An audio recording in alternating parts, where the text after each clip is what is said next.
शहरों में जहाँ माता पिता अपने बच्चों का बड़े अच्छे से ख्याल रखते थे, वहाँ एक बहुत ही साधारण सा बालक था, माही। माही एक छोटी सी झोपड़ी में रहता था, अपने भाई, बहन और माता पिता के साथ।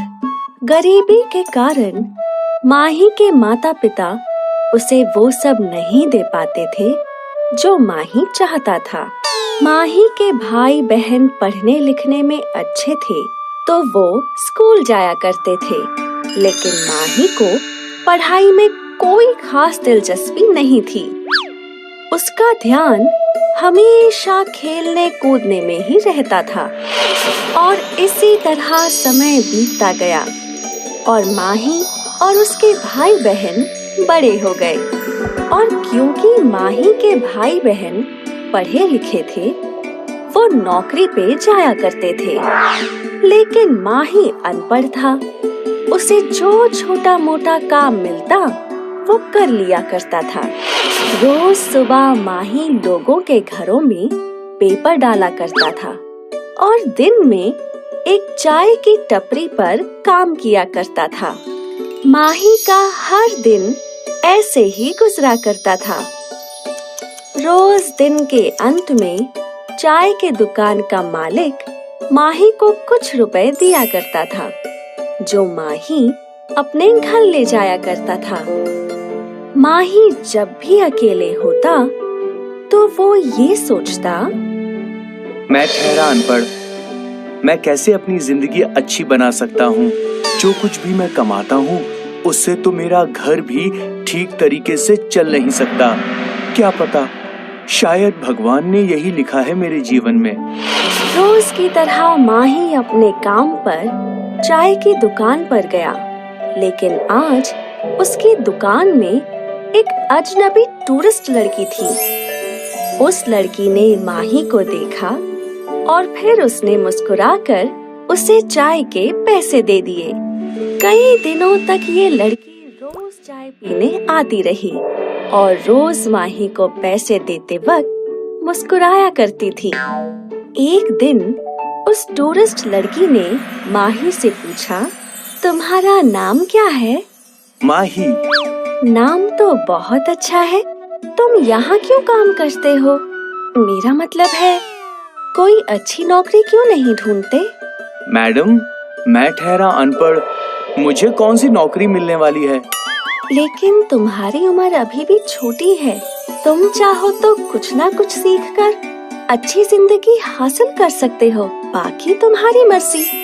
टूरिस्ट लड़की चली गई। शाम के समय जब माही अपने घर लौट रहा था, तब वो उस टूरिस्ट लड़की की कही हुई बातों के बारे में सोच रहा था।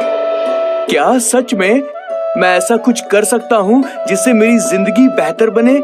लेकिन मुझे तो कुछ नहीं आता, मेहनत मजदूरी के अलावा मैं क्या सीख सकता हूँ? अगले कई दिनों तक माही इसी सोच में डूबा था। एक दिन माही अपनी चाय की दुकान पर चाय बेच रहा था। तभी उसने कुछ ग्राहकों को कहते सुना, भाई, क्या तुमने ज्ञान देव जी के बारे में सुना? वही प्रख्यात पंचकर्म करने वाले। हाँ, सुना तो है, और मैंने यही थोड़ी दूर मैदान में उनका शिविर भी देखा है। माही ने पंचकर्मा जैसी कोई चीज सुनी ही नहीं थी। उसे ये शब्द कुछ ज्यादा ही उत्सुक कर गए। वो सीधा उस शिविर में पहुंचा। वहां उसने देखा कि एक बुढ़ा आदमी जो ठीक से चल नहीं पा रहा था, वो ज्ञान देव जी के पास गया और फिर ज्ञान देव जी ने उसके घुटनों के नीचे दबाया। पहले तो बुढ़ा थोड़ा चिल्लाया, लेकिन फिर वो ठीक से चल पा रहा था। ये देख माही स्तब्ध रह गया। उसे लगा कि ये कोई जादू है।